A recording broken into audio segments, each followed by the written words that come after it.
fix Lenovo's black screen but turns on.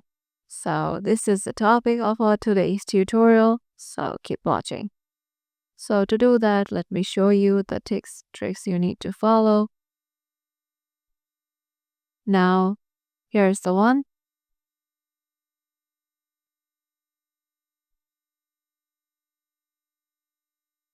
So here is the one.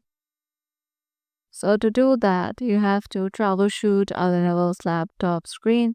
So to do that, let me just show you. So the first one is try a hard reset. So hold the power button until the laptop shuts off completely. Disconnect any connected external device. Press the power button again to turn on the laptop and see if the screen comes back on. The second is reset the display mode. If you're connected to an external monitor, try unplugging the HDMI or VGA cable and plugging it back in. And the second is you can refresh your display with a keyboard shortcut. That is just press the Windows key plus Control plus Shift plus B. And it can often reset your display's connection with the need of more complicated steps. The third one is safe mode starts your PC with only essential programs and drivers running. You can use this mode to diagnose whether the black screen is causing the software or the drivers.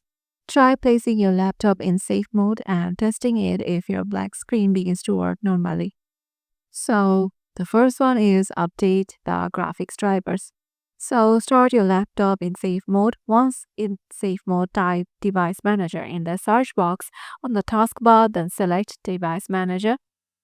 Then select Search automatically for updated driver software, and then go to Update Driver. If there's an update available, the computer will update the driver. So once you just do that, restart your PC, hopefully the problem will be solved. If anything has been missed out, make sure to comment down below and we will try to include this in our next video.